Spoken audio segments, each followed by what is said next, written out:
Hello दोस्तों, कैसे हैं आप सब। एक बार फिर से स्वागत है आपका अपने यूट्यूब चैनल एनी एग्जाम में।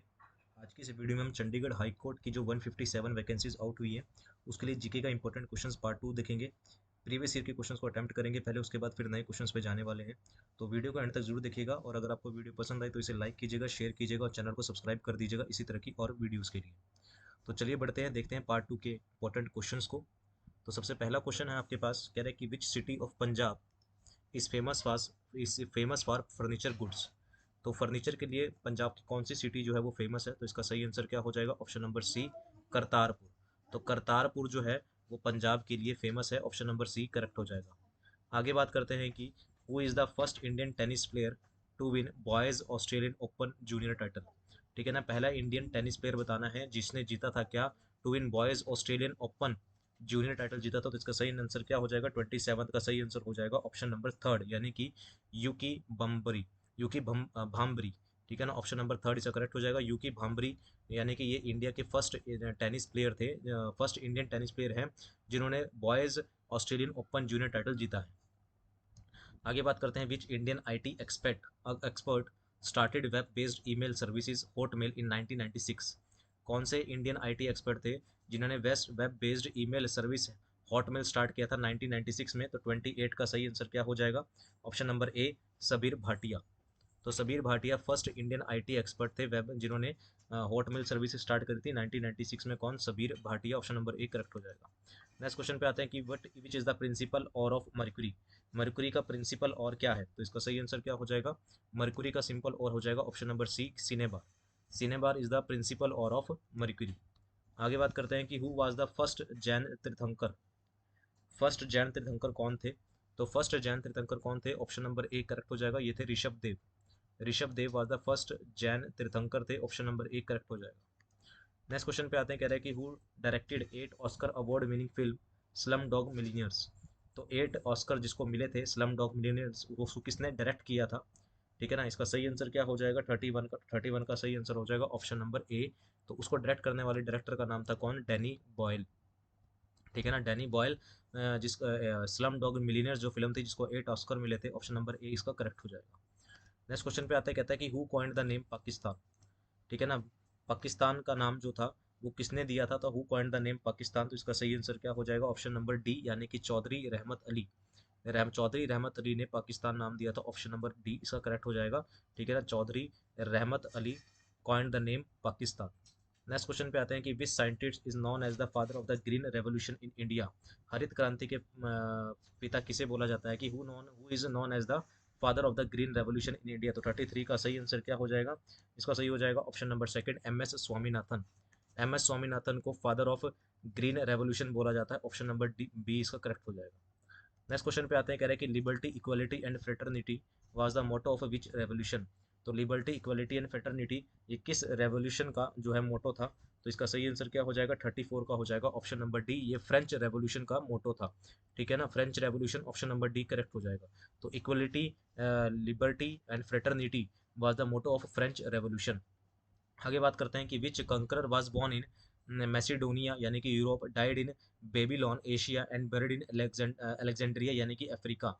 जिनका जन्म हुआ था मैसिडोनिया में, डेथ हुई थी बेबीलोन में, और इनको दफनाया गया था कि इसमें अलेक्जेंड्रिया में। कौन थे वो? कौन से कॉन्करर थे? तो इसका सही आंसर क्या हो जाएगा? Option number D, Alexander the great.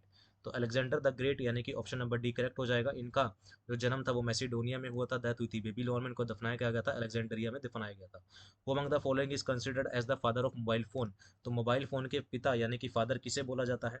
तो मैं मोबाइल फ़ोन के जो फादर है उसे किसे बोला था? ऑप्शन नंबर बी, यानी कि मार्टिन कॉपर को। तो Martin copper was the father of किसके? मोबाइल फोन्स के फादर बोले जाते हैं मार्टिन कॉपर। नेक्स्ट क्वेश्चन पे आते हैं, कह रहे हैं कि Gayatri mantra is address to which Hindu god. Gayatri mantra किस हिंदू गॉड के लिए जो है वो किस हिंदू गॉड के लिए एड्रेस्ड है, यानी कि गायत्री मंत्र किस हिंदू गॉड के लिए है? तो सूर्य, विष्णु, ब्रह्मा या शिव। तो इसका सही आंसर क्या हो जाएगा? इसका सही आंसर हो जाएगा ऑप्शन नंबर ए, सूर्यदेव। यानी कि Gayatri mantra is addressed to Surya Hindu god, यानी कि ऑप्शन नंबर ए करेक्ट हो जाएगा। नेक्स्ट क्वेश्चन पे आ कहते कहते हैं who created fictional character Harry Potter. आपको बताना है कि एक फिक्शनल कैरेक्टर है हैरी पॉटर, जो है मूवी है। ठीक है ना, और एक स्टोरी भी है ये। तो ये किसने लिखी थी, क्रिएटेड करी थी? तो who created the fictional character Harry Potter. तो इसका सही आंसर क्या हो जाएगा? ऑप्शन नंबर बी, यानी कि जेके रॉलिंग। तो जेके रॉलिंग ने जो थी हैरी पॉटर मूवी जो है वो लिखी थी, या जो स्टोरी थी वो लिखी है। आगे बात करते हैं कि which was the first state in India to be formed a purely linguistic basis in 1953, यानी कि इंडिया की पहली स्टेट कौन सी थी जिसे प्योरली लिंग्विस्टिक यानी कि भाषा के आधार पर बनाया गया था इन 1953 में। तो इसका सही आंसर क्या हो जाएगा, इसका सही आंसर हो जाएगा ऑप्शन नंबर सी, आंध्र प्रदेश। ठीक है ना, आंध्र प्रदेश भारत की पहली स्टेट है जिसे प्योरली लिंग्विस्टिक बेसिस पे बनाया गया है। तो इसका सही आंसर क्या हो जाएगा, 1953 में आंध्र प्रदेश को बनाया गया था।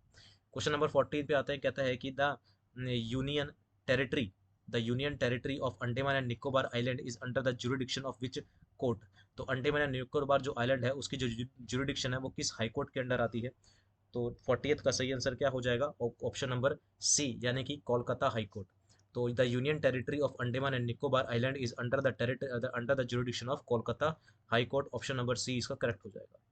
नेक्स्ट पे आते, कह रहा है कि सत्यमेव जयते the national motto of India has been taken from the Upanishad. कौन से उपनिषद से सत्यमेव जयते को लिया गया है। तो सत्यमेव जयते the national motto of India जो है वो कौन से उपनिषद से है। तो इसका सही आंसर क्या हो जाएगा 41वें का, वो हो जाएगा ऑप्शन नंबर सी, मुंडका उपनिषद। तो मुंडका उपनिषद से सत्यमेव जयते जो है वो वर्ड लिया गया है। नेक्स्ट क्वेश्चन पे आते हैं, due to the ability to dissolve glass which acid is not kept in glass container. कह रहा है कि due to the ability of dissolve glass, यानी कि ग्लास को पिघलाने की काबिलियत यानी कि एबिलिटी के कारण इस एसिड को ग्लास कंटेनर में नहीं रखा जाता। तो कौन सा कंटेनर है वो। तो 42 का सही आंसर क्या हो जाएगा, ऑप्शन नंबर डी, यानी कि हाइड्रोफ्लोरिक एसिड। हाइड्रोफ्लोरिक एसिड की एबिलिटी होती है कि वो ग्लास को पिघला देता है, इसलिए इसे ग्लास के कंटेनर में नहीं रखा जा सकता, यानी कि हाइड्रोफ्लोरिक एसिड हो जाएगा। आगे बात करते हैं कि which American swimmer created history by swimming 8 gold medals by winning 8 gold medals in Beijing Olympic 2008। तो विच अमेरिकन स्विमर था, कि कौन सा अमेरिकन स्विमर है जिसने 8 गोल्ड मेडल जीते बीजिंग ओलंपिक 2008 में जो हुआ था। The most gold medal by individual a single Olympic. तो सबसे ज्यादा गोल्ड जीते गए किसी के द्वारा ही है, तो इसका नाम आपको बताना है। तो 43 का सही आंसर क्या हो जाएगा, ऑप्शन नंबर 4, माइकल फ्लेप्स हो जाएगा। माइकल फ्लेप्स जो थे इन्होंने 8 गोल्ड मेडल जीते बीजिंग ओलंपिक 2008 में अकेले ने। ठीक है ना, तो ऑप्शन नंबर डी इसका करेक्ट हो जाएगा, माइकल फ्लेप्स। नेक्स्ट क्वेश्चन पे आता है, कह रहा है कि in which state in the Kanchenjunga the second highest mountain peak in India located. तो कंचनजंगा जो है the second highest mountain peak है इंडिया में, वो कौन सी स्टेट में है। कौन सी स्टेट में है कंचनजंगा। तो इसका सही आंसर क्या हो जाएगा, ऑप्शन नंबर ए, ये है सिक्किम में। तो कंचनजंगा जो कि इंडिया की सेकंड हाईएस्ट स्टेट है वो कौन सी कहाँ पर है, सिक्किम में है। नेक्स्ट क्वेश्चन पे आते हैं, कह रहा है कि stapes the smallest and the lightest bone human body is the part of which organ. जो स्टेपीज हैं जो सबसे स्मॉलेस्ट हैं और सबसे हल्की बोन है ह्यूमन बॉडी की, वो किसका पार्ट होती है, कौन से ऑर्गन का पार्ट होती है। तो इसका सही आंसर क्या हो जाएगा, ऑप्शन नंबर ए, ईयर। तो वो किसका पार्ट होती है, हमारे कान का पार्ट होती है स्टेपीज, जो सबसे हल्की होती है और सबसे स्मॉलेस्ट होती है। आगे बात करते हैं कि which is the most spoken language in the world. World में बोले जाने वाली सबसे ज़्यादा लैंग्वेज कौन सी है। ठीक है ना, इसका सही आंसर क्या हो जाएगा, ऑप्शन नंबर ए, इंग्लिश। इंग्लिश जो है वो वर्ल्ड में सबसे ज़्यादा बोली जाती है, ऑप्शन नंबर ए करेक्ट हो जाएगा। आगे बात करते हैं कि which Indian women athlete is popularly known as Idukki express. ठीक है ना, किस वुमेन एथलीट को इडुकी एक्सप्रेस के नाम से भी जाना जाता है। तो इडुकी एक्सप्रेस के नाम से किसको जाना जाता है, इसका सही आंसर क्या हो जाएगा, ऑप्शन नंबर बी हो जाएगा, के एम बिनोमल। ठीक है ना, बिनामोल। ठीक है ना, के एम बिनामोल जो है उनको इडुकी एक्सप्रेस के नाम से भी जाना जाता है। किसे के एम बीना मोल को। ठीक है ना, और जो पीटी उषा है इनको पायोली एक्सप्रेस के नाम से जाना जाता है। ठीक है ना, ये इनको किसके नाम से जाना जाता है, पायोली एक्सप्रेस के नाम से जाना जाता है। नेक्स्ट क्वेश्चन पे आते हैं, कहता है कि which hormone released when danger threatens is known as emergency hormone. ठीक है ना, which hormone release when the danger threatens, जब हमें खतरा महसूस होता है तो हमारे एक हार्मोन निकलता है उस, जिसे इमरजेंसी हार्मोन कहते हैं। तो वो कौन सा हार्मोन होता है, वो होता है option number B, adrenaline hormone होता है। ऑप्शन नंबर बी करेक्ट हो जाएगा। तो वो कौन सा हार्मोन होता है, एड्रेलिन हार्मोन होता है। नेक्स्ट क्वेश्चन पे आता है, कहता है कि how many countries have participated in London summer Olympic 2012। Guys ये 2012 का पेपर है, इसलिए यहाँ पर आपको जो 2012 के क्वेश्चन देखने को मिलेंगे। ठीक है ना, लेकिन जो बाकी क्वेश्चन है वो आप स्टडी करते रहेंगे। ठीक है ना, जैसे ही ये पेपर खत्म होगा, ठीक है ना, उसके बाद हम नेक्स्ट जैसे भी 2012 का फिर 13 14 15 सभी जी प्रीवियस ईयर जितने भी प्रीवियस ईयर क्वेश्चन है वो सब लेके आएंगे। देन उसके बाद आपके पास हम लेके आएंगे जो न्यू क्वेश्चन है, न्यू सेट्स हैं, नई प्रैक्टिस सेट जो है वो लेके आएंगे। ठीक है, तो वीडियो का एंड तक आपने जरूर देखना है। वीडियो पसंद आए तो इसे लाइक करना है, शेयर करना, चैनल को सब्सक्राइब करना मत भूलना इसी तरह की और वीडियोस के लिए। कह रहा है कि how many countries have participated in London summer Olympic 2012। तो 2012 में जो समर ओलंपिक हुआ था उसमें कितनी कंट्रीज ने पार्टिसिपेट किया था। तो सही आंसर क्या हो जाएगा, ऑप्शन नंबर सी, 204 कंट्री ने उसमें पार्टिसिपेट किया था। आज की वीडियो का लास्ट क्वेश्चन है, क्योंकि हम 25-25 क्वेश्चन करके अटेम्प्ट करेंगे, ठीक है ना। कहता है कि the novel the White Tiger which won the Man Booker Prize 2008 is authored by. The White Tiger जो बुक थी, नोवेल था ये, वो किसने लिखी थी जिसने मैन बुकर प्राइज जीता था 2008 में, ठीक है ना। तो ये जो नोवेल था वो किसने लिखा था, तो 50th का सही आंसर क्या हो जाएगा, ऑप्शन नंबर डी, यानी कि अरविंद अडिगा। अरविंद अडिगा ने ये नोवेल लिखा था, कौन सा, द वाइट टाइगर, जिसने मैन बुकर प्राइज जीता था 2008 में। तो इसका सही आंसर क्या हो जाएगा, ऑप्शन नंबर बी, यानी कि अरविंद अडिगा ने ये बुक लिखी थी।